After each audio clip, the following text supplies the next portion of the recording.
we'll get started. If you could please stand for the pledge. I pledge allegiance. To the flag of the United States of America, and to the republic for which it stands, one nation, under God, indivisible, with liberty and justice for all.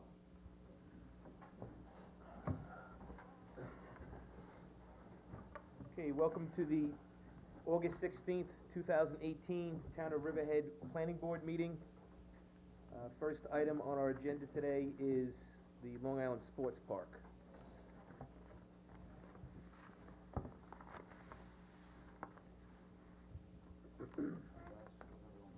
Good afternoon. Good. How are you?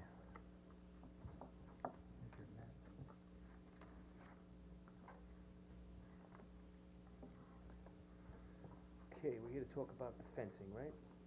Basically, I have something else to talk about Okay. briefly, but fence is the main topic. Mr. Delprete can, Yeah, I can speak to the fence. I know we've had a couple of conversations, and two gentlemen today, Ed and came by, looked at the property. So we were looking for relief from that split rail fence. And we asked for a rope fence. I guess people didn't want the rope fence.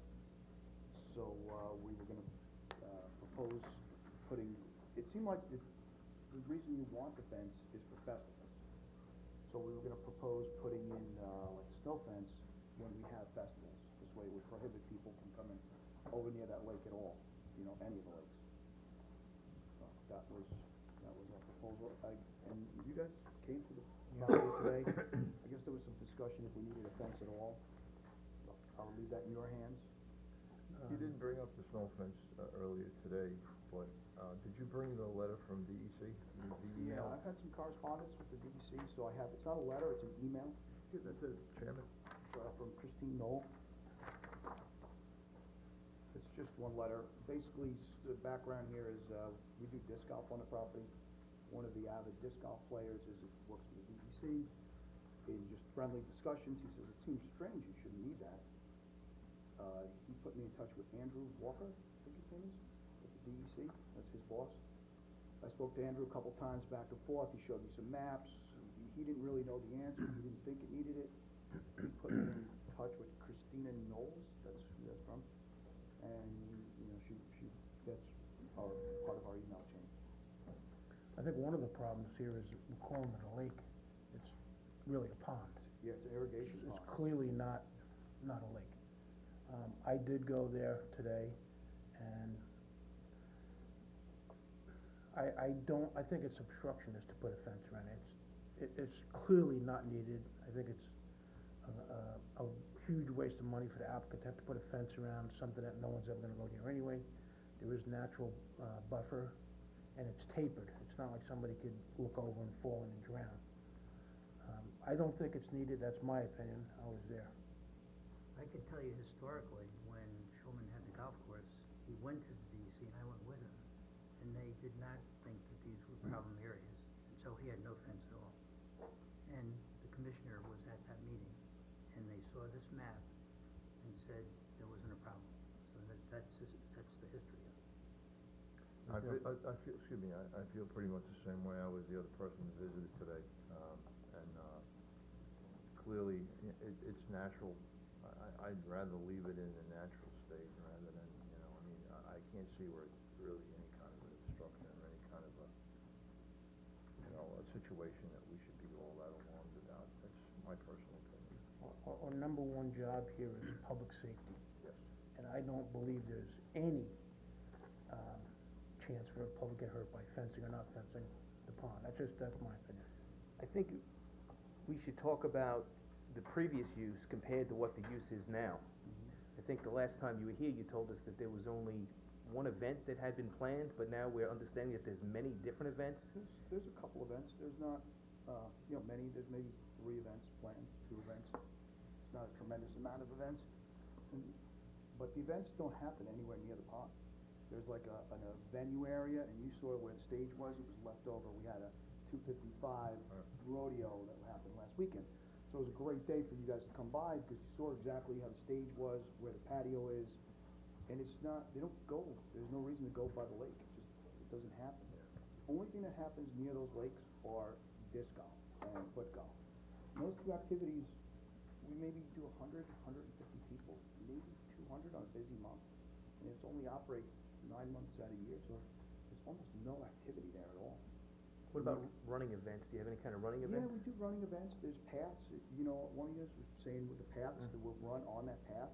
So the paths, we'll put little flags in the ground, they'll run on the paths, there's no reason to be off the path. That path is probably 75 or more feet from the Yeah. pond. More. More. So you had a rodeo, you had a balloon, some kind of bouncy thing, Did a bouncy house, and the blues festival? Blues Festival. Okay, so now we're up to 4 different types of events, not just 1 or 2? Sure. Correct? Blues Festival was canceled, we revoked the application, rescinded it. Any other types of events? Yeah, there's 5K runs that we do, there's, I'm trying to think, there's a couple of 5K runs scheduled, there's mud runs, there's kid runs, there's paintball events, airsoft event, it's all pretty benign stuff. In terms of applications, 255s, I think we'll file probably 4 or 5 a year. I'm just gonna get back to the wetlands. Are these considered by DEC to be regulated wetlands, size-wise, that's their determination? 3 of them were, I think, this pond and this pond, this one's not. Well, and you've got Canoe Lake, which is, I mean, it's off parcel, but it's Yeah. next door, so I mean, And Canoe Lake is a wetland, but it's not on that's a our very, property. very important DEC regulated wetland. So they're saying the 2 northernmost ponds are state-regulated freshwater wetlands. Yeah, that's these, this isn't a pond at all, this is just low land, so this and this, these are the 2 most northern facing. Yeah, that's what I just said. This one's not regulated at all. Okay. Wasn't there a pond up in this area here, Yes. when there was a golf course? Yeah, it's man-made. There's a little man-made pond right here, it doesn't, They created that. Is it still there? yeah, it's Yeah. still there. It's got a lining, it's man-made, it's got a lining in there, and some pumps with a waterfall, still active. We can turn it on and use it, but we often don't. Joe remembers that, for most of his balls are in there. Oh, you're the guy I gotta blame for still picking up those balls. Some, yes, yes, sure. So I mean, being that if these are the 2 regulated wetlands, would the board be amenable if we eliminated these from the requirement of that? To have some sort of protection around just the DEC regulated wetlands, maybe that's a good compromise. The DEC didn't require that. Yeah, DEC.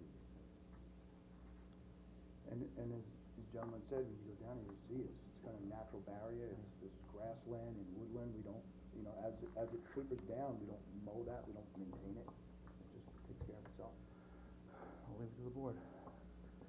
The only thing I noticed that I would like to see a little improvement on is, the entranceway is kinda overgrown. That Derek was- When the golf course was there, it was flowers and it was well maintained. Yeah. I'd like to see the entranceway Yeah, where we people clean that drive up, by. it's ongoing for us, Yeah. you know, when we got, that rodeo, had an impact on us, and we focused on that and let that go a little Yeah. bit. It'd be nice to see that spruced up. Yeah, I mean, the whole property, as everyone knows, you've driven past it the last few years, and you see it's maintained now, it's clean, the fences, everything's groomed way better than it was. If you don't do fencing, it's signage, an option. I actually have some rope fencing and signage on it right now. Yeah, I just thought it. Yeah, this is what currently is on there. And again, we just, you know, they don't really, This is, only reason they would go there is if an errant disc, you know, they're not aiming for it, they're, if Yeah, but you they got that miss. long. Yeah, we got the little holes, so they don't have to go in it, and the discs float, so there's no reason to really go in it, they scoop it out. It happens once or twice a month. maybe a couple more signs.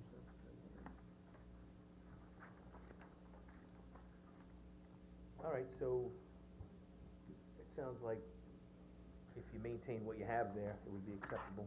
Yeah, that's great, it's already there. I don't think Dick's idea is a bad idea, maybe a couple extra signs. Yeah, maybe. on the other posts. Yeah. I'll add signs, that's no big deal, I mean, I don't want people there either, Yeah. it's a liability, and I don't want it. I had a point about the site plan approval, though, I Okay, I think that we have to file or record a covenant, and when we do, we're sort of locked into some things, but there are about 3 different points on here that are not applicable, having to do with the exportation, importation of dirt, paving it, and also getting health department approval. So I didn't want to include those in the declaration of covenants, and I pointed that out to Mr. Murphy, but he said they should probably talk to the board. So I'm just saying that they just seem to be irrelevant, and it's not something that we're gonna do. And so to have it in Well, the the only time you declaration need of health covenants. department would be if you're gonna build something else. Yeah, but we're not, physically, yeah, and we're not doing that, anything. so, but it's in here, and I just didn't want it to be a covenant, that's all. what about the fill? There isn't gonna be any fill, and there's gonna be no paving, so, those, I just thought those things shouldn't be in the. No removing of, recorded materials? No, No, no, we're not changing anything. No importation or exportation of any. no, so I just thought they were irrelevant. Mr. Cuddy, just to clarify, you're talking about number 16 and number 17? And 18.4 is the code. If I could just, raise an issue, I prefer to go there for something else. This is a change in use to some degree. I mean, the bathrooms for a golf course versus bathrooms for a rodeo, I would think, you know, the use is being changed on the property, the health department be aware of that. Would that be something that they would accept an application? You know, I can speak to that. So when we have events where the capacity is larger than our site plan approved, when it goes beyond the parking and the infrastructure, I'll file a 255. So for the rodeo, we filed a chapter 255, temporary permits. That gives us, we bring in portable bathrooms. So in an event that we don't have the infrastructure, or it isn't supported by that site plan, we file a 255 and bring in the additional infrastructure. That should be fine. It should be fine. Yeah. He said it should be fine. And then the other issue is the importation of material. It doesn't say that you need to do anything about it, you're just on notice that if you import or export material, you need a permit. So I don't think there's any harm in that. It's not, it's an acknowledgement by the applicant that this site plan approval doesn't allow you to import or export any material. And it prevents any waivers or activity. And obtain all reasonable applicable fees for site inspection. If they do include parking lot with paving and others, because again, that's a statement of what the law is, I don't mind that one. So I think the health department one is probably the most onerous, and it sounds like that's the unnecessary one. The others are merely statement of legal fact. That they're not doing it. That's the reason. And if they do it, then they're aware that they can't do it. Then they acknowledge that, that's all. If they have no intent to do it, then there's nothing to worry about. I'll accept your explanation on the record, that's fine. Okay. Yeah, I'm not bringing it to. All right, so you'll So we will, revise the resolution, we'll have it next meeting? yeah, I'll revise, I will take out the applicant shall receive approval from the health department. And as it's stated here, you know, number 16 and 17 can stay just because they're not hindering the applicant. And just, increase signage. And that's maintain and just increase the size. I'll have that done. I'll have it done today. I'll revise the resolution and have it for the next meeting. And if you can, clean up that front spot. Yeah, I will. You got beat up a little Thank bit with the road. Thank you. Thank you. Good luck.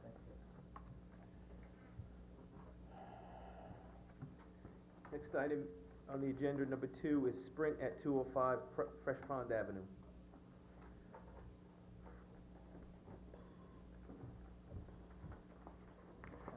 Good Hi. afternoon, Mr. Chairman, members of the board and department. Janine Reno, Ray Nielsen, Huber and Coghlan, offices in Huntington. We're the attorneys for Sprint, the applicant. Sprint currently maintains an existing facility at the subject premises. It's a 120-foot existing monopole. Sprint has 3 antennas currently on the monopole at 125 feet center line. They're proposing to add 3 additional antennas for a total of 6 if we're approved and instructed. In addition to that, they're proposing to, at 125 feet, add 3 3 additional remote radio heads. They currently maintain 6 remote radio heads. That'll bring it up to a total of 9 if approved and constructed.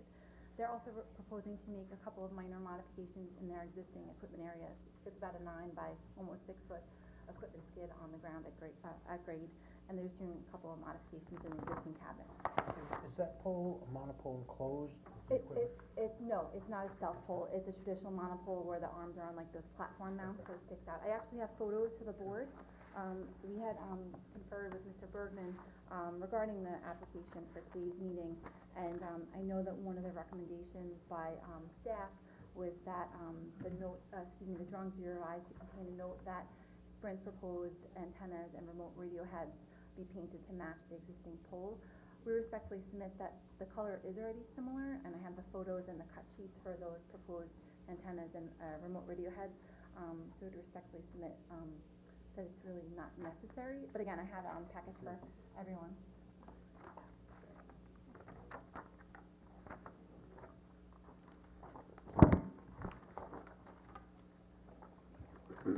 Sure. So, and Sprint is the top array, and then below Sprint is Metro PCS, and then below Metro PCS is Verizon Wireless. And so as you can see in the photos, Sprint only has 1 antenna per sector for a total of 3 existing. They would just wanted to bring it up to 6 as far as antennas. And they would be down to have the top Yes, sir. on On their existing platform, correct. They, if you actually, they already have the existing mounting posts on either side, so we go right on that mounting post.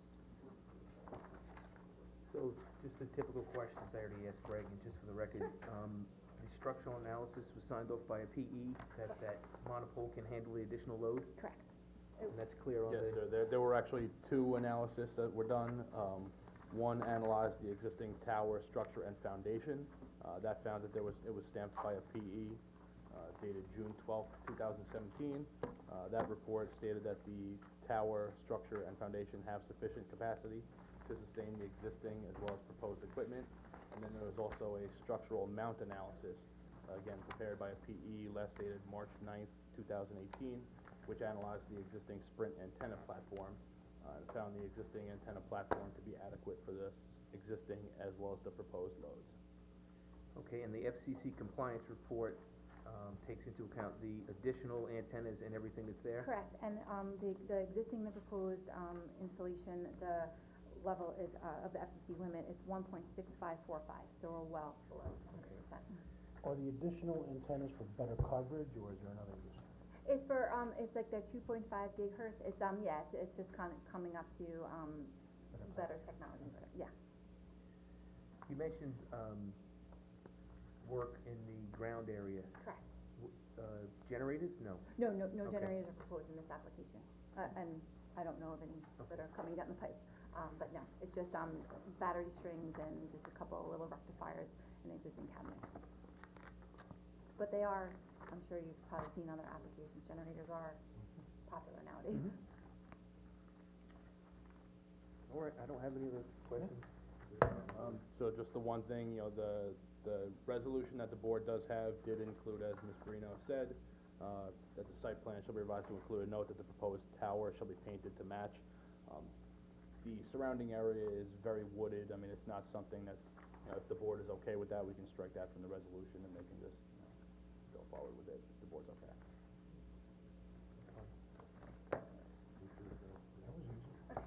Thank you very much. Okay. It's condition number 2 on page 3 of the resolution. Right at the top.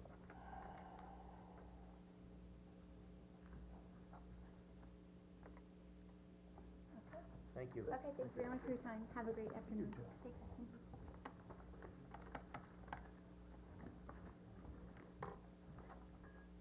Okay, next item on the agenda, number 3, is area real estate on West Main Street, 255 West Main Street.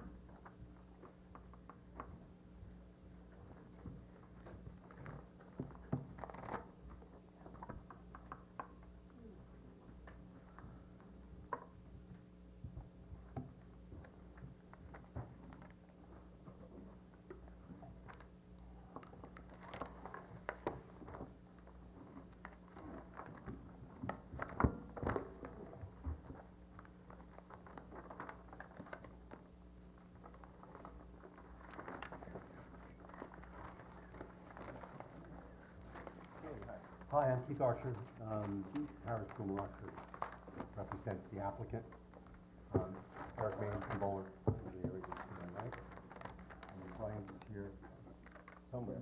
There he is, going past him.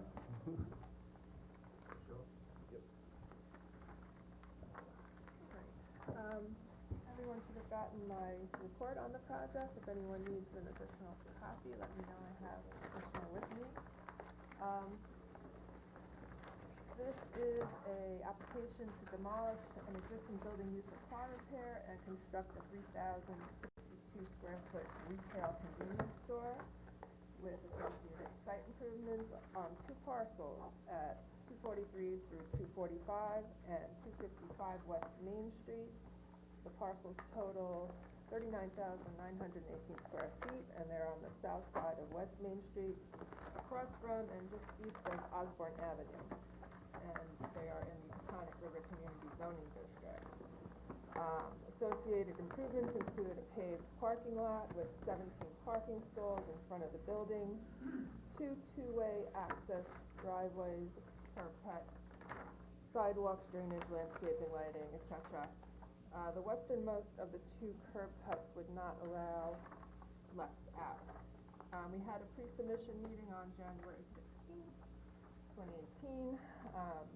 We had discussed retaining the wooded area to the rear of the parcel as a buffer to the river and the wetlands, and we had also discussed that DOT may not like these two entry access points for such a small parcel. Typically, they want one curb cut driveway or one in and one out. So this is in the Peconic River Community Zoning District, and its purpose is to provide for an array of residential, commercial, and recreational uses pursuant to the land use policy of the state of New York, and to conserve ecological resources and the free-flowing nature of the river, while preserving the existing character and promoting the economic viability of the property within the corridor.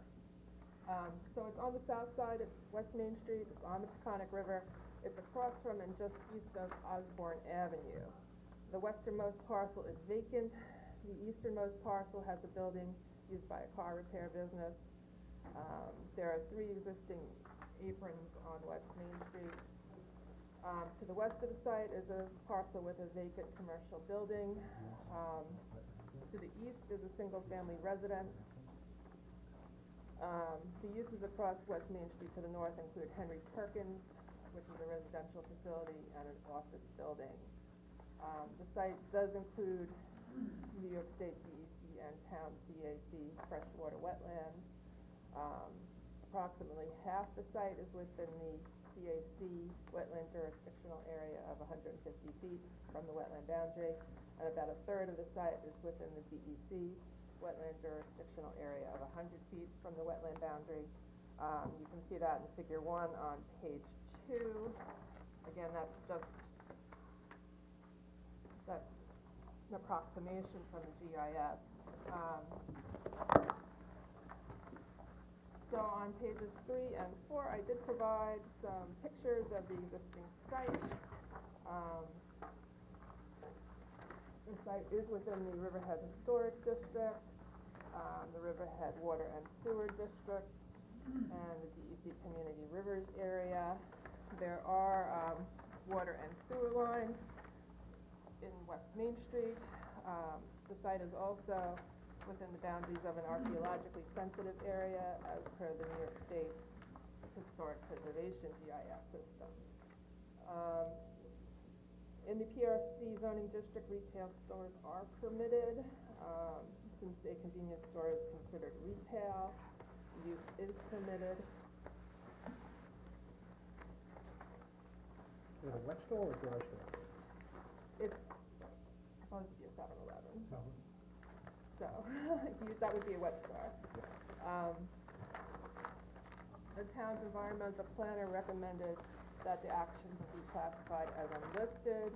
and that the planning board request lead agency, and strongly recommended a coordinated review with involved agencies. Also, that the applicant, field verify the wetland boundary, and with the flagging to remain in place until he confirms the boundary. Traffic impacts are also a concern due to a high frequency of traffic movements, and a traffic impact assessment may be required. I think one of the main reasons I had decided to discuss this application with the board before it gets too far along was the ARB and the Landmarks Preservation Committee. Because the project is in a historic district, the LPC did a preliminary review. They deferred a decision until they got input from the ARB, which they did get some input from the ARB subsequently.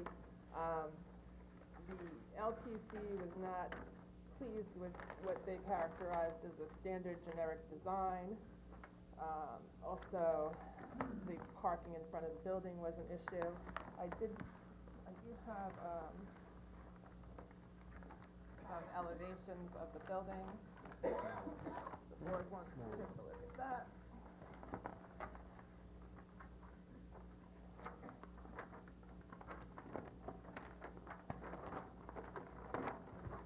I guess you can call this the standard country 7-Eleven that I've seen similar in, let's say, Center Meritus. The ARB at their July 25th meeting said siting of the building is key to the site design. They found the current layout not acceptable. They wanted the applicant to consider relocating and turning the building to open views of the river. So I did have some additional email conversations with the chairman of the ARB and the LPC. Although they had talked about getting views of the river, even turning the building sideways so it's perpendicular to West Main Street, if you're retaining the woodlands, you're really not gonna have any view of the river. I did clarify with them even if there was no view of the river, would you want the building to be closer to the sidewalk to give it more of a downtown feel? There's, no landscaping in the front at all?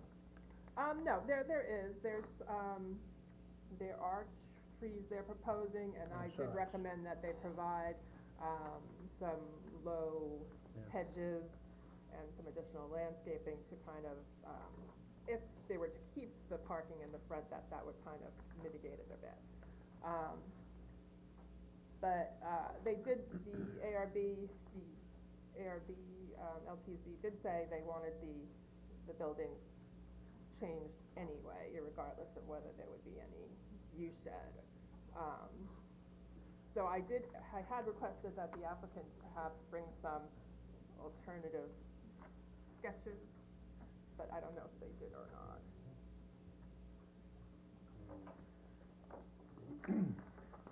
So when you mentioned to the CAC that if they were gonna retain the buffer, maybe it's not a good idea, they still wanted it?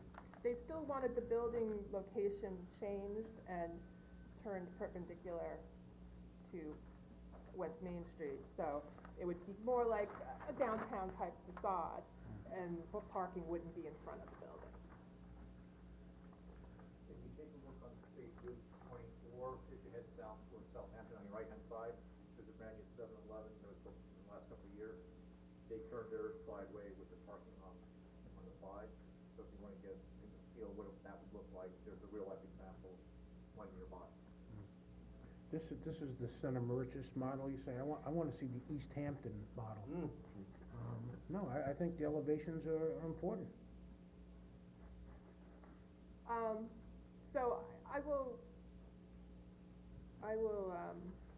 whatever the board wants to do on this, would you like the applicant to come back with additional alternative plans showing the building changed, or would you like to check out that other site first, or, Which other site are you referring to?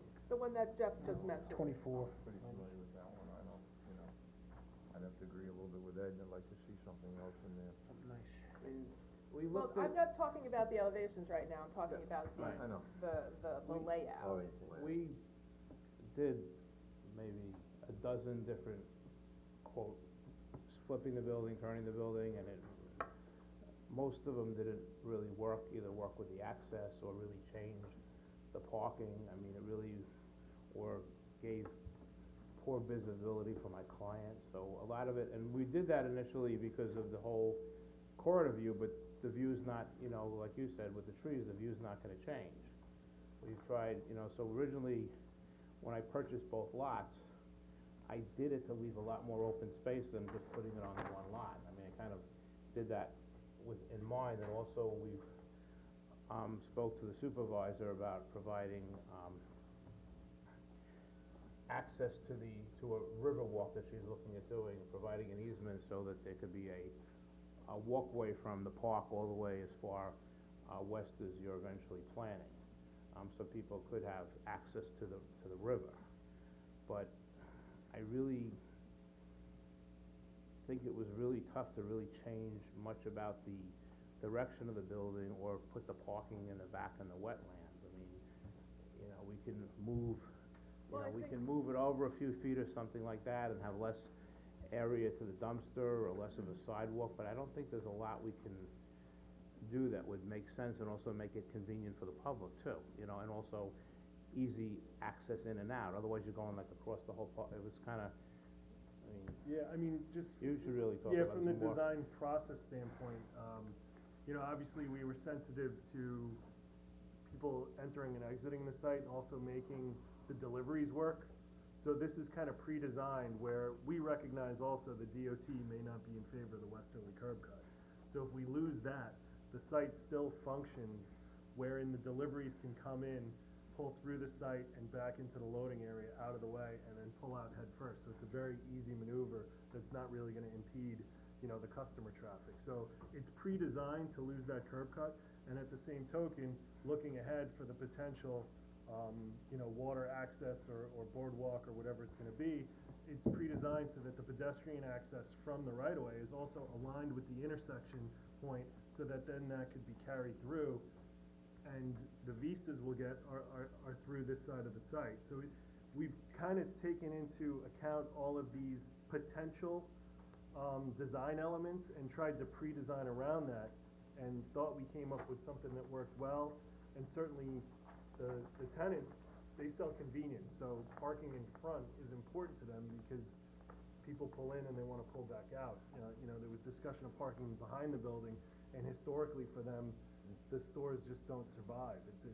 They don't, the sales aren't there to support what they need. Well, what was mentioned to me by the, LTC, ARB, was parking on the side of the building, not to the rear of the building. And then, so just going down that road, that becomes difficult architecturally because 7-Eleven has their freezers on the side. So then you're gonna have a faux storefront. It's not gonna be a true storefront on the road anyway, it's gonna end up being a faux storefront where the front is still gonna be Where pointing would the westward. freezers be? They're side? usually on, they would probably be on the south side if it was oriented this way, I think. No, I mean the way it is now. Where it is now would be over on the west side. You're not Which showing is it a in large this open drawing. area now.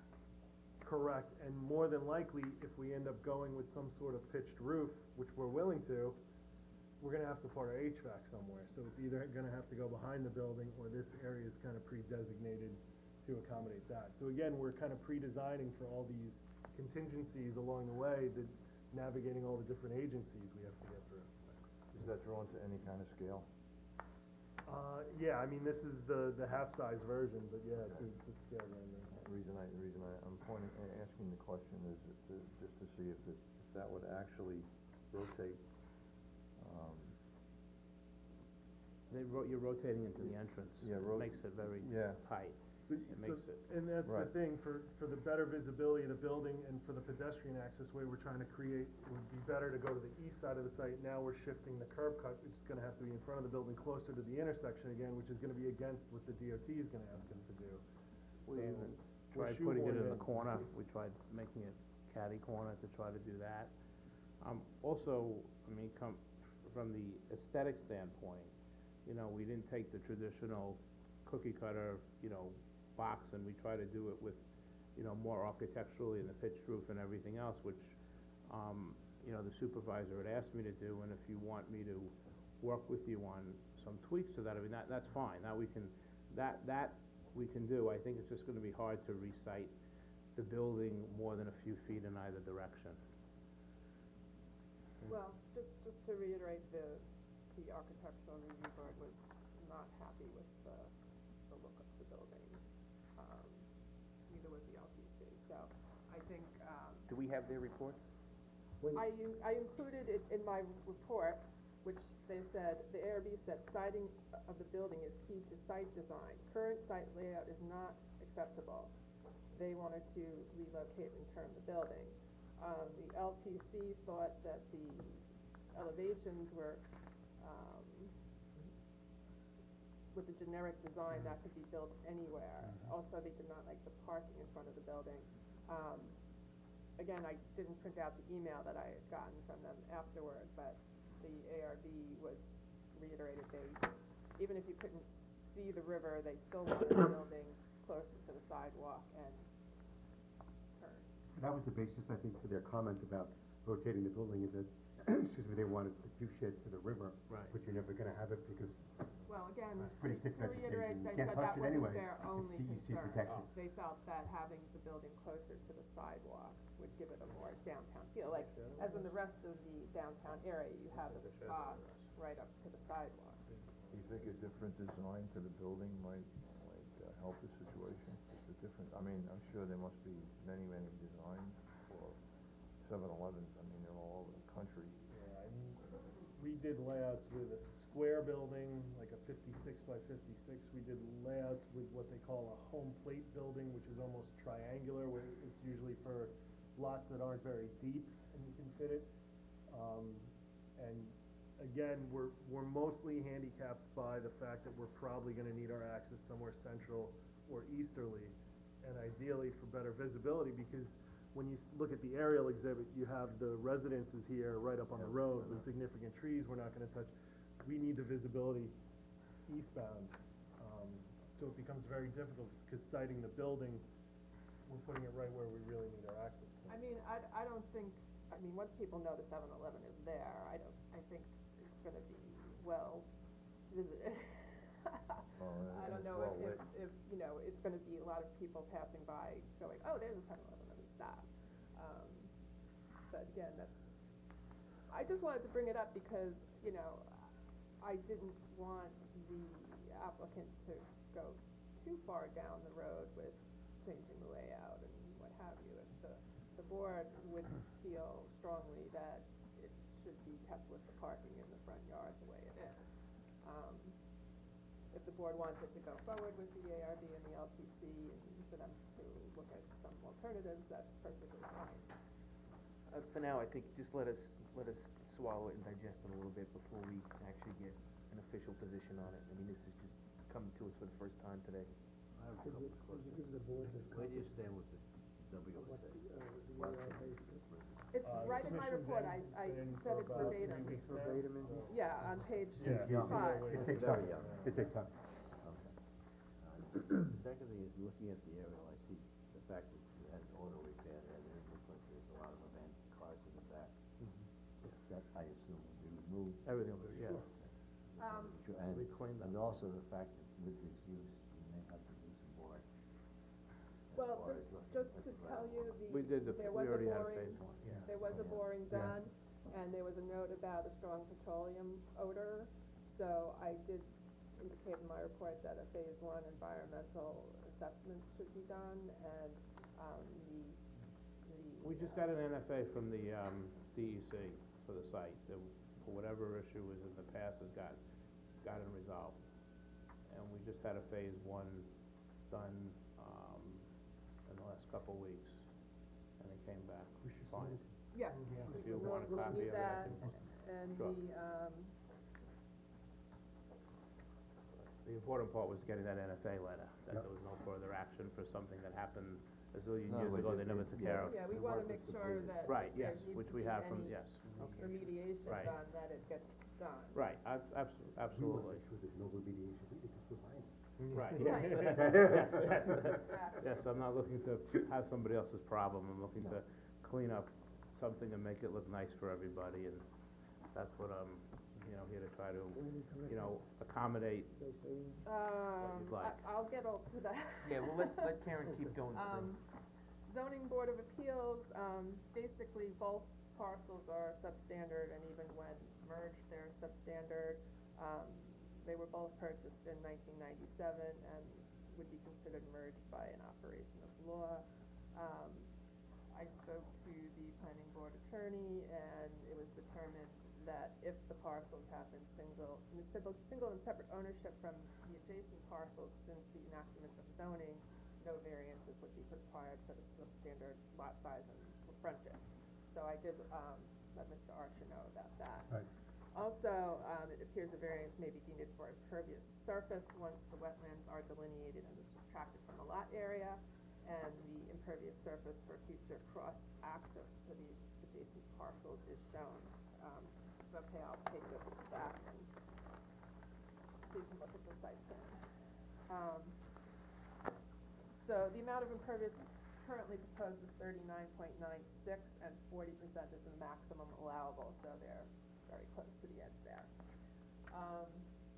A stormwater pollution prevention plan is not required since the disturbance is less than 1 acre. However, they have provided a erosion and sediment control plan, which looked acceptable.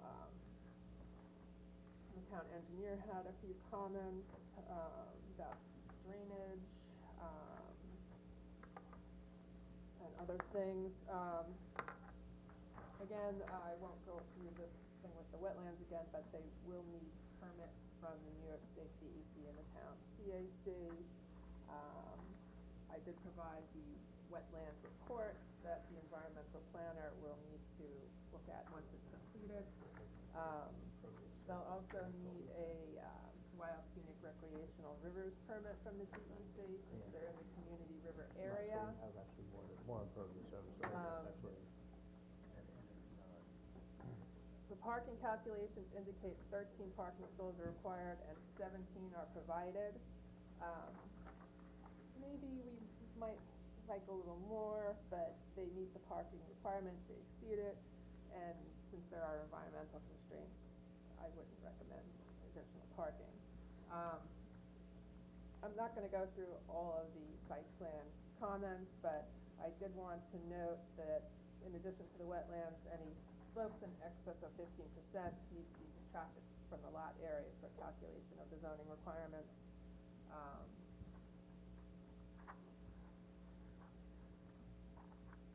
They talked about a traffic control plan in a notation on the site plan by Atlantic Traffic. We would wanna take a look at that, because they are doing saw cutting and replacement of 8.2 feet of asphalt along the entire street frontage.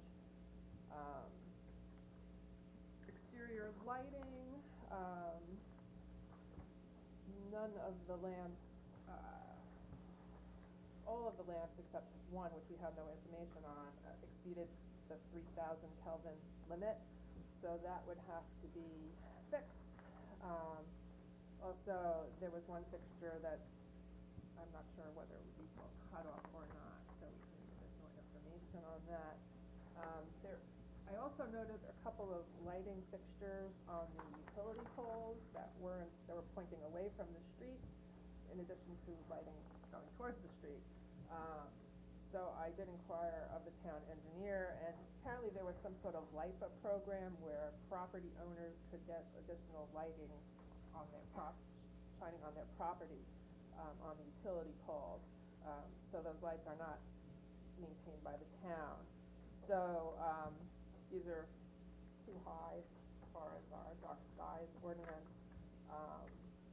If they're proposed to be retained, we'd need information on this lighting. It would have to be included on the photometrics, and they'd need a variance. Do you guys plan on meeting the dark skies code?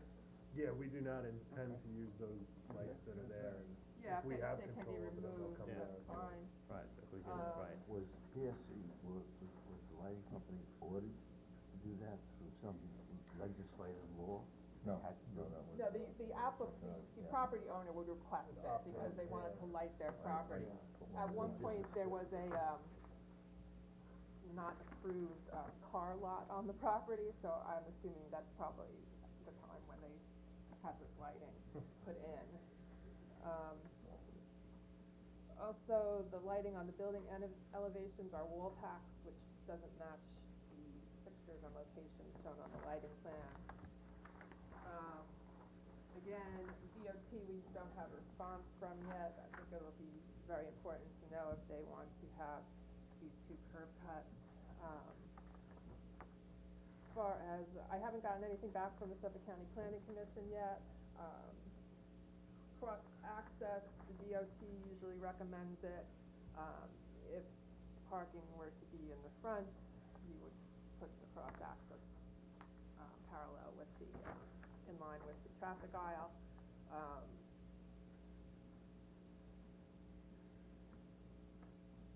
In addition, a cross-access agreement across both property lines to accommodate a future river trail could be a condition of site plan approval. As far as, open space, the code indicates in order to foster conservation of scenic values, all commercial site plans shall have, 50% of open space areas planted with native species or left undisturbed.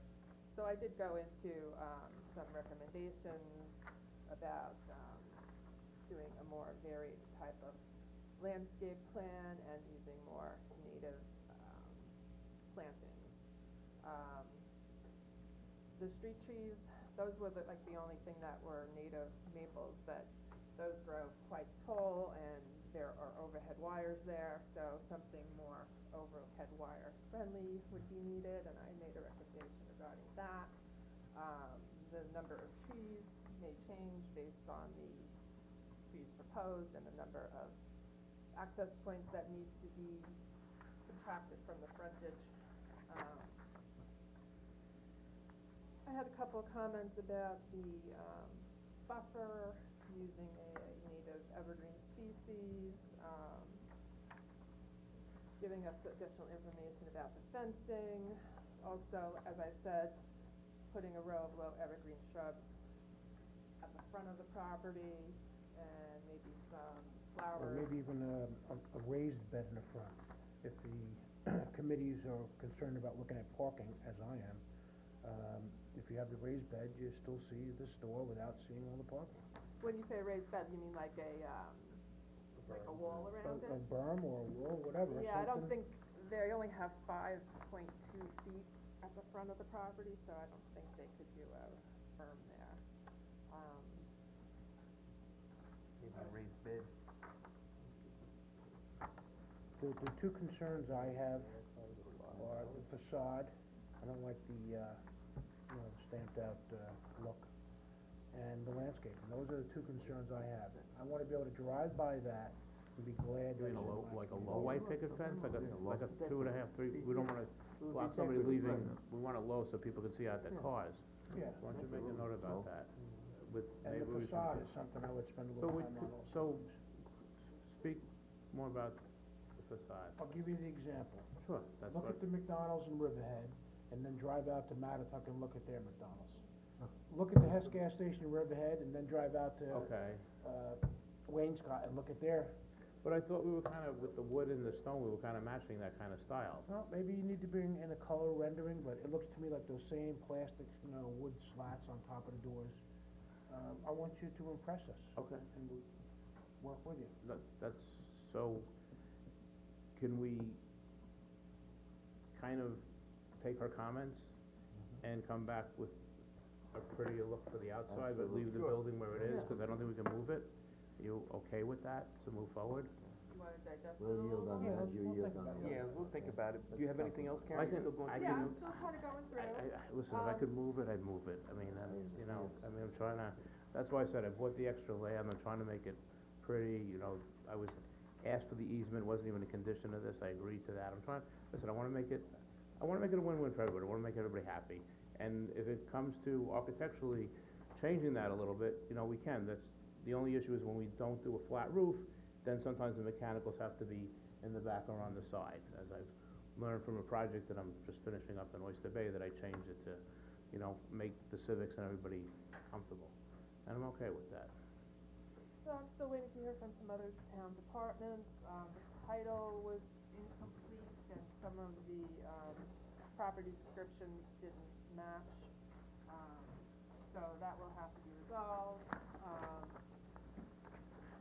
and they'll have to go to, Office of Parks and Historic Preservation about it being in a architecturally sensitive area. We'll need a letter saying that they are okay with what's proposed. So, basically, we really need the wetlands issue to be resolved, we need the DOT to be resolved, and we'll need this, issue of the building, orientation and the elevations to be resolved. So, I would suggest that the, applicant continue on with the boards regarding the aesthetics issue, and then. Well, it sounds like the ARB still wanted it turned, so, I mean, I don't know if that's gonna be possible with everything else that needs to be accomplished on the site. Well, I think it would behoove the applicant to go to the board and show how if it can't be done, it's one thing to say it can't be done, and another thing to actually, show a sketch and say this is impractical. I have sketches, I mean, but they didn't really, you have them? I have them.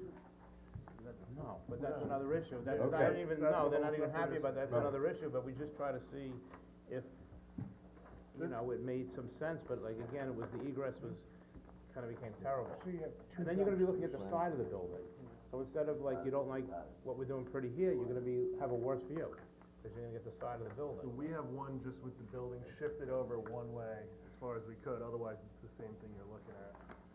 Where do you wanna go next, though, with these ones with the building turns? I'm just trying to give him two examples of right side and left side, it just really, it didn't. So here's one with the building turned, there's one for each of you, you can pass them around if you like. Actually, you have two dumpsters, there's one cardboard and one refuse. Yeah, it's their standard enclosure size, it's 24 feet wide, so whatever they need to One's fit like as a far as recycle, recycling, one's the, et cetera, yeah. Do they have to be on the side of the residential house? Uh, They're right up on that property. Because they thought we were gonna get the curb cut there for the truck, we thought it would be safer. and the other thing is, There's a big buffer. putting the building there, the building actually acts as a nice screen for the residents, as we found, as opposed to the parking area. We also have it flipped the other way, if you wanna take a look.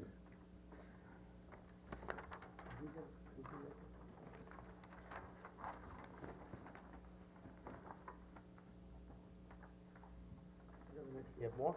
We have thanks. plenty more, then we have some non-standard buildings, this square style building. Yeah. You may like them. You guys seem pretty practical and realistic, I don't think you'd like them either, but you're welcome to see them, but.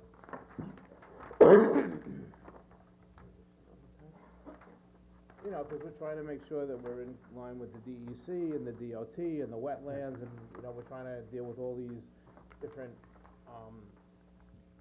regulations, so we're in compliance with everybody, and that's kinda why we came up with the plan that we have presented today, cause it seemed to basically satisfy everybody but, I guess, ARB, which I thought was going to be more interested in the aesthetics. If you could get the two curb cuts. Concept plan, We're trying You only to. get one, then I think we gotta make it two. I'm kinda looking at CB one here a little bit. Me too. Because now it opens the river as you can possibly get. I got a comment sheet. Stays away from this way, the residents is not looking at the back of the building, which I don't know that they would want to do that. Now, the facade, I'm sure we could deal with that. hip type roof if, you know, something like that would work on this, would you not think? You know. Would they want it CB1? more on, I'm sorry, I actually thought they wanted it this way, but. Yeah, they want it the other way. Yeah, if they had to flip it the other, I don't think they would, I think they want people to, because I most think- people would be heading I east, right? think, Well, they've got a visibility, so Just- you Yeah. can't see Well, it from you know, I have, Yeah, I so have a that- Florida resident, and they did this exact thing. just to comment, CB1, that would make the access furthest from Ostrander, or was that Osborne Avenue? Osborne. Thank you, Osborne Avenue. Also would make the dumpster enclosure furthest away from the residential use to the east. And it seems to me like this one, you can still turn around. CB1, I kinda like this CB1. do you have CB1? Yeah, this one. So this means the store's on the west part of the property. And turned.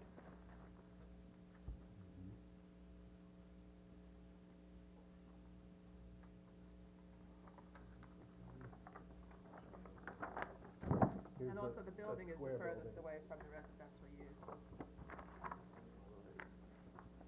This, I mean, hides the, puts the dumpsters.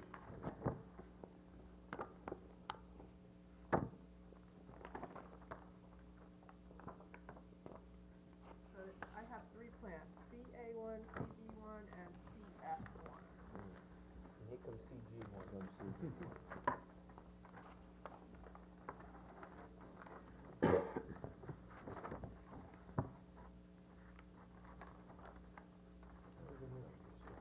Yeah. Yeah, you don't have that.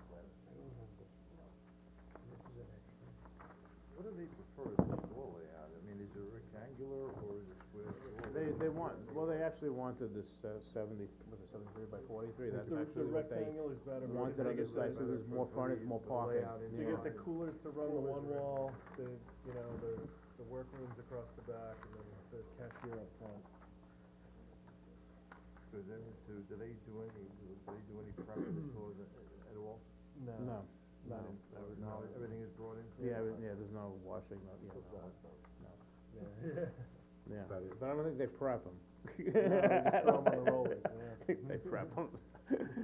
So, I mean, none of these look impossible to do.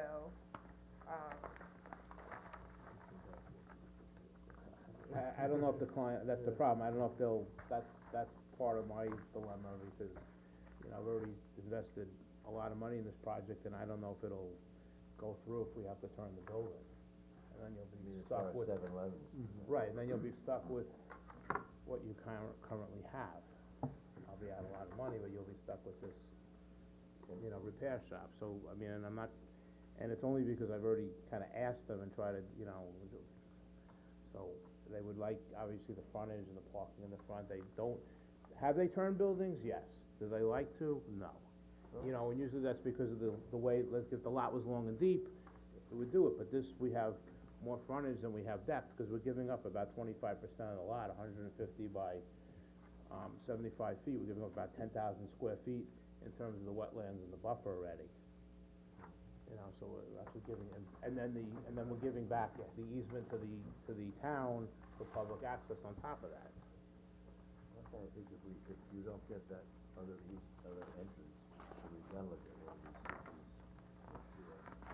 Have you gone Well, we have it to with the- one, Have you approached the DEC about their, community rivers permit that you'll need? Because typically, you know, they have a lot of input on things as well. We filed the application, just, haven't heard back yet. We didn't have any upfront costs. I think maybe we just need to get additional information before we make any decisions. Well, at the same time, we'll look at these and feed comments back through Karen. Try to keep it, you know, somewhat moving. no, that's what, yeah, that's my next question, like what kind of a timeframe, so. Well, we need answers from others that's outside of our control. DEC, DOT, wetland delineation, CAC. But at the same time, we'll provide our thoughts back through Karen. So the only thing we can possibly, I don't even know, I guess we can give you some ideas of facade, cause that should work, or whatever, I don't know what else we can give, what else do, and Well, we can, obviously, we can do the plantings, but there's no point in doing the whole landscape thing until we know whether, so I think the only thing maybe we can do is list facade materials, or Well, what's from your opinion? my recollection from the ARB hearing was they weren't opposed to the materials presented. Yeah. It's just, they wanna know where the building's Right, gonna be sited right. first. So for instance, once we rotate the building, I believe the ARB is gonna want that short side of the building to look like the front of the building, even though it's not the front of the building. So that's a whole nother hurdle we're gonna have to jump But over you somehow. said you had some issues, or you did kind of grasp, I guess, cause it wasn't a color rendering, what the materials were, cause we actually bought the physical materials to ARB and they were fine with that, I but. looked at the elevations and I'm not impressed. Okay. It looks like a typical 7-Eleven, we got a few of them in town. If I want to approve it, I want it to look good. I wanna be proud that I supported your, That's, I'm in agreement with you on that, that's not even, you know, like I said, the biggest problem I have is trying to, if I can recite the building or not. You know, right down the street from that, you know, you see that brand new building that we put through some time ago, it looks pretty nice. Which, You know, one? on the corner from, Oh, yeah, it's a coniferous thing. Yeah. Yeah, actually, they said that, right, but they totally blocked the river from what I understand. They said that, but yes, I knew that that was going in when I started this project, and I thought they'd also be great walking customers. Yeah, Yes, of course. yeah, and I think actually people are gonna start moving in this month or next month, I think it's pretty soon. Yeah, they're moving in I know they did that, yeah, Moving in now. I know when I was here in July, they hadn't started, but yes. Okay, so we'll keep the communication going for now. Thank you for all your time. Thank you, guys. We did have the wetlands flag we provided to you. It Okay. basically runs along the high side of the bank. Okay, did you have that, report filled out too? Not yet, no, cause we were waiting to see what happened today, to see if this is even moving forward, you know, Okay. based on everything I would have to do about it, so.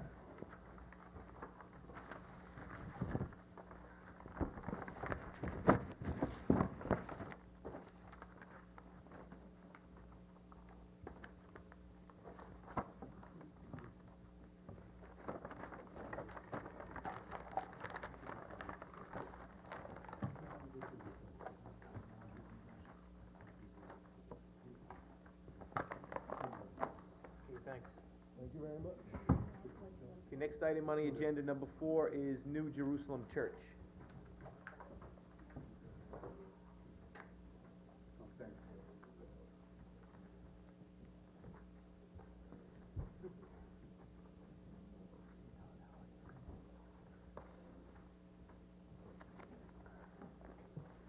Good afternoon.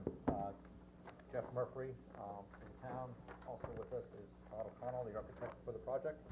And Pastor Salcido is in the audience, if you have any questions of the pastor. This is an application that's being submitted close to 4 years ago. And the preliminary took over 2 years to get approved. Substantial revisions to the plan. And it got a preliminary approval 2 years ago. And it has expired. So one of the resolutions that you have before you today is to reapprove that preliminary approval. The plan through the last 2 years is not, they've been moving forward and getting the application to where we are today. They had to go through SWIP, and that took a tremendous amount of time, and they do have SWIP approval now. They took some time to revise the plan to meet the conditions of the preliminary approval. They now comply with everything in the preliminary approval, with just some minor edits to the landscaping plan, which can be addressed as conditions of approval. The plan that you see today is exactly the same as you saw when you approved the preliminary. The only addition was 2 additional dry wells on Doctor's Path. Gio Woodson and Vinnie went out there, and we met with the applicant's engineer, and they wanted some additional dry wells on Doctor's Path to address, the flooding on Doctor's Path. So the application you have before you today, the plans look identical to what you saw 2 years ago. And so the application before you today is to approve the final. And that's where we are. And they complied with Vinnie's comments, Water Authority's comments, Fire Marshal's comments, all from the preliminary approval, and they've all signed off on it.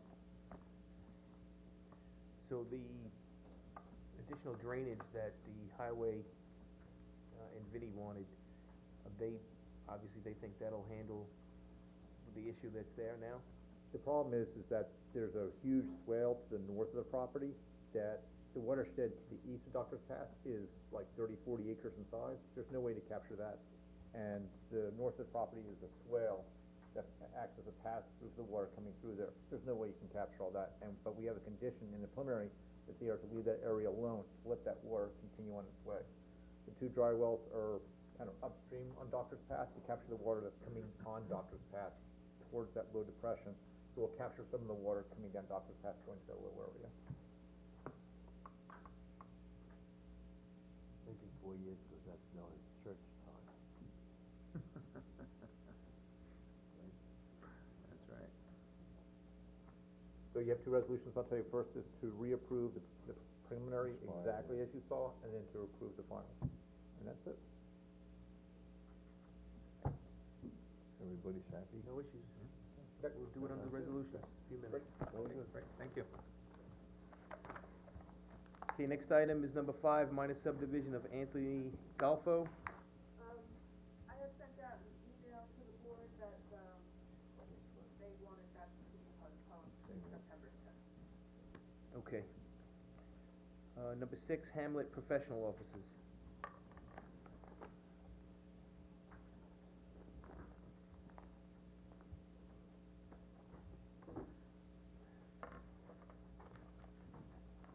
I wasn't gonna say anything other than I made the written request because we're waiting for Doug Adams to finish the SWIP, which was the only hang-up on delivering the final. And, in fact, we had a discussion with you that, geez, I wish you'd require the final, before I issue it for building permits, so we can submit the final and get that approved, and then mean the 3-year period.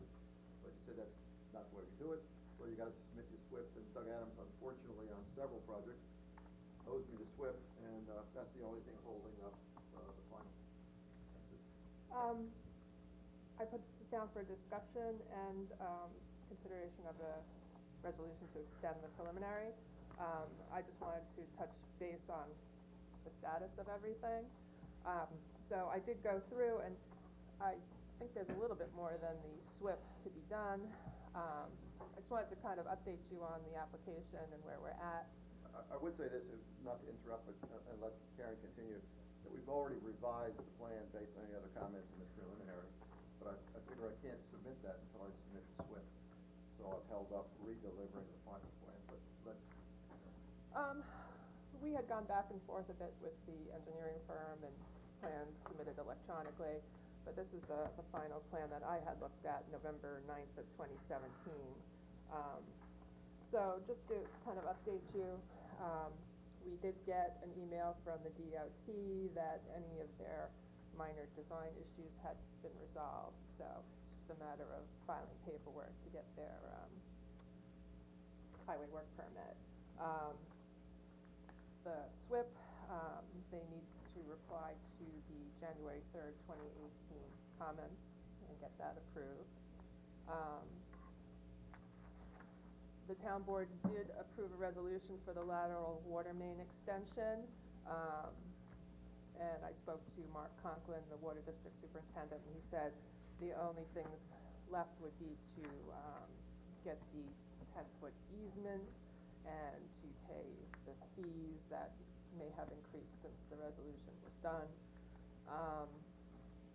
There was a condition in the preliminary resolution that the eastern property line would be staked and flagged by the surveyor, and the planning department contacted for an inspection to determine if there are any wooded areas or trees of significance. And just to remind the board, they had shown existing trees and vegetation to remain here along the northwest property line. And they did contact me in the winter time to go out. That'd be the southwest, wouldn't it? No, northwest. Yes, because this is 25A, this is to the north of 25A. Oh, it's The north? CVS is to the south. Ah, okay.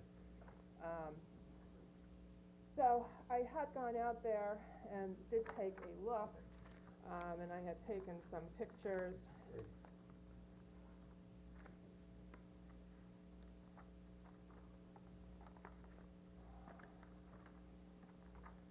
And I did go out again just the other day. So as you can see, there's some flagging here. This is looking in from the office complex next door.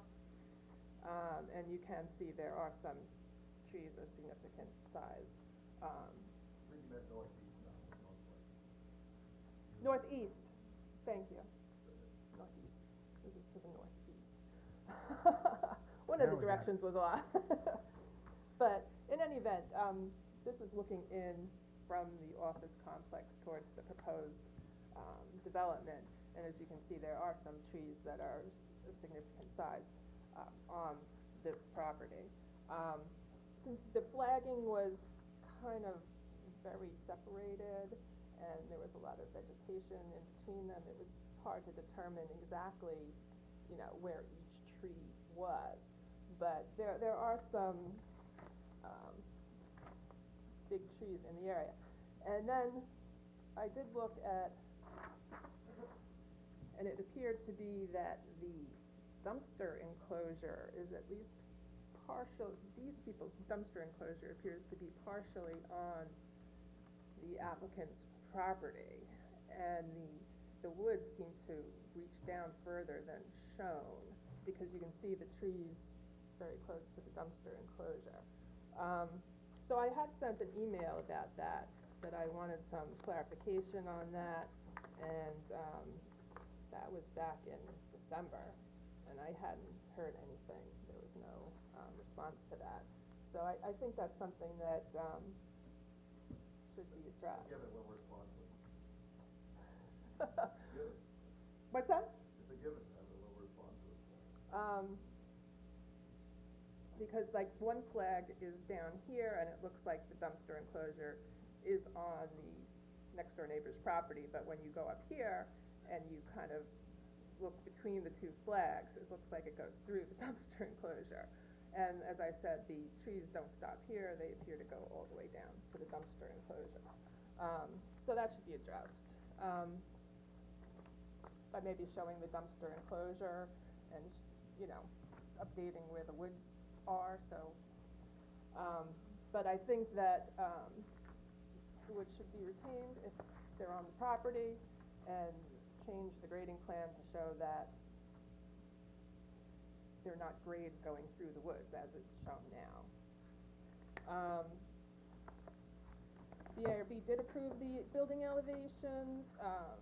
The town engineer did have some outstanding comments about the wanting a head wall in the drainage area that has to be resolved.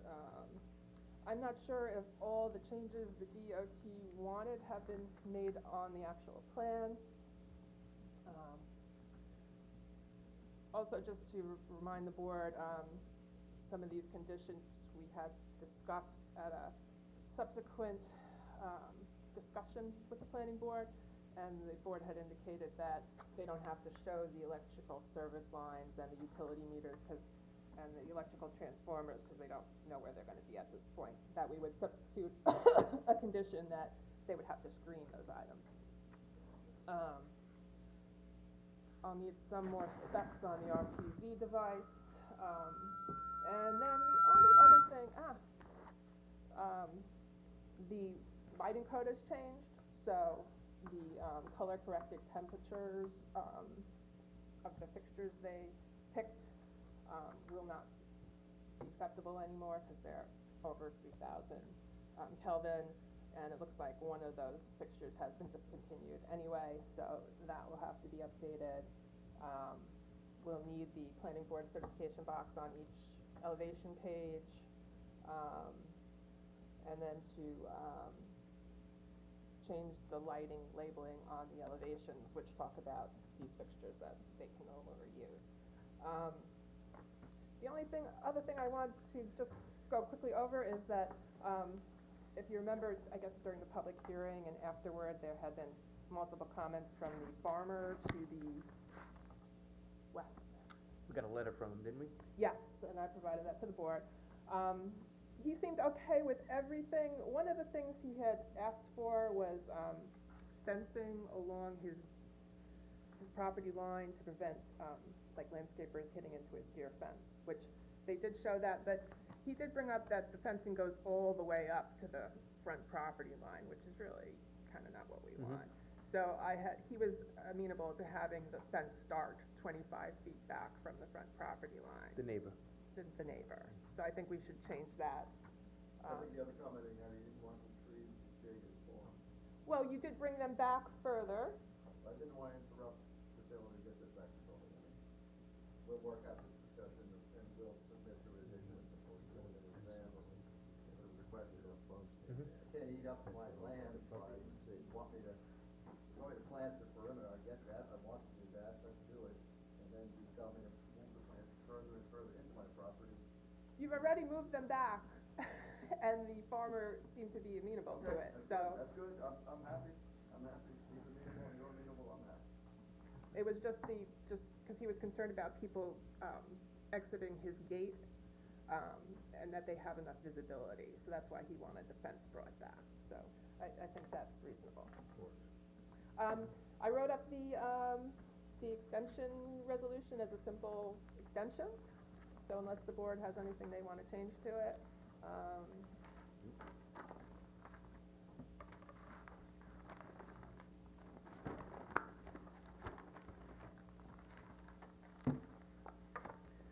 That report from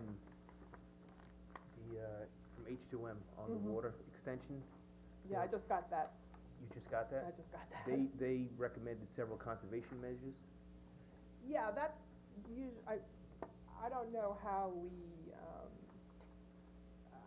implement that, because, you know, like using certain water restricted fixtures or what have you,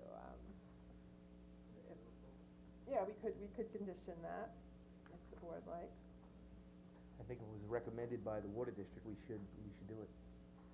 They also, I think, recommended, low water use landscaping, which they are using an irrigation well for the water.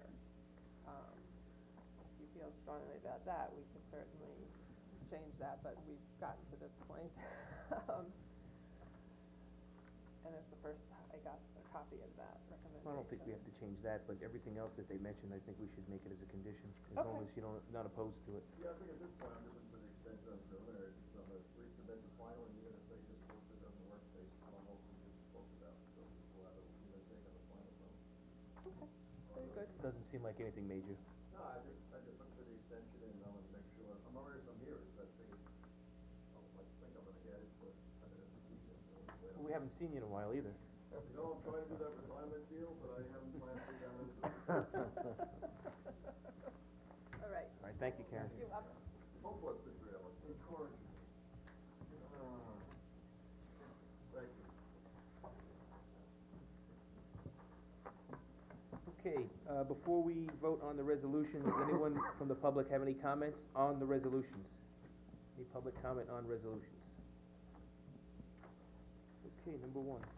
A motion to move resolution number 66 of the Riverhead Planning Board, for an extension of time for Hamlet professional officers, so moved. Second. Okay, motion made and seconded to approve resolution 66, extending the time for Hamlet professional offices. All in favor? Aye. Opposed? Resolution's approved. Number two. I'll move resolution number 67, which, approves the preliminary site plan for New Jerusalem Church. Reapprove. Second the motion?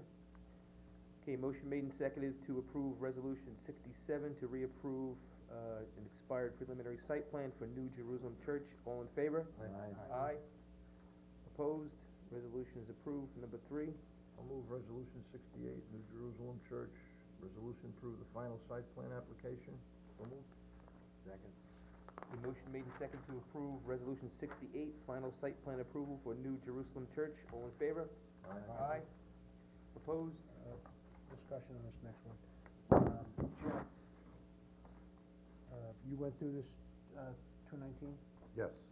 Okay, and I see the dwelling is 785, is that correct? 785 square feet? I thought town had a 900-foot minimum. This is an existing, residential dwelling. And the application is to remove, 2 existing attached decks and leaving the first floor elevation at the same elevation it is now. Remove the foundation and replace that with a concrete foundation. And then there were 2 minor special conditions that I added to verify the coastal erosion hazard line and have the building inspector. No problem? No problem there, we just wanna make sure that any of the, this last existing deck is, not subject to any variances for the zoning board of appeals, so I defer that to Brad Hammond for that. Thank you. I'm gonna move resolution number 69, for chapter 219 for Clifford Woolley to approve a chapter 219 demolition and removal of existing plat. A motion made and seconded to approve resolution 69 for chapter 219 for Clifford Woolley. All in favor? Aye. Aye. Opposed? Resolution is approved. Number 5. I move resolution number 70, which classifies the lead agency and issues a negative declaration for the site plan at 205 Fresh Pond Road. As amended, correct? Correct, I will strike the painting. Second the motion. A motion made and seconded to approve resolution 70, 205 Fresh Pond Avenue for Sprint as amended. All in favor? Aye. Opposed? Resolution is approved. Number 6. 71, James Ford Vineyard Bistro, resolution granting administrative site plan approval for site plan seeking to legalize a 477 square foot outdoor pizza oven addition, which is constructed previously. Before we vote on it, this is coming up for administrative site plan approval. It's been a while since we've heard from the applicant. I put a little placeholder in there for any additional planning board conditions. It didn't come up at any of the public hearings or during the work sessions. If there were any considerations on, outdoor music, hours of operation, that sort of thing. So I just wanted to go over with the board, if the board felt there was any, the applicant is here, if you wanted to have any discussion with them. Didn't we ask about hours of we did. operation? There was nothing said, I mean, I know with other, But you told us that it was. I mean, if the board's with it, like I said, I had done research, I didn't see a history of complaints on the property, so it seems like they've been a good neighbor. But I just wanted to give the board an opportunity to have a discussion if they wanted one. If not, we can just remove that placeholder, and it'll just approve the administrative site plan as is. Do it as is. Go with that? All right. Yep, that's fine. Dick, you moved it? I'll second. Leave it as is, yeah. Okay, second, okay, motion made and seconded to approve resolution 71 for Jamesport Vineyard Bistro for administrative site plan approval. All in favor? Aye. Opposed? Resolution is approved. Number 7. I'll move resolution 64, as power tentative, resolution granting final site plan approval, so moved. Second. A motion made and seconded to approve resolution 64 for S-Power, final site plan approval. All in favor? Aye.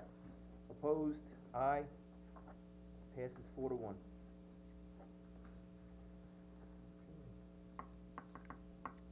Any comments from the public on any matter in front of the planning board? Any comments the public wants to make? Okay, minutes of August 2nd. So moved. Second. A motion made and seconded to approve the minutes for August 2nd. All in favor? Aye. Opposed? Next meeting date, September 6th, 2018 at 7 PM. Chairman, one more, little bit of business here. I had Carissa send everybody some of the articles in the local media about another accident on Horton and Reeves. Jeff, did that ever go to committee? was going to reach out and speak to you directly about it. I mean, we could've bought $200 worth of stop signs and stopped a really bad accident. But if you could put together. Yeah, I sent them the thing too. Okay. Thank you, that's it. Okay, motion to adjourn? Yep, let's go. Thank you. Have a good weekend, everybody.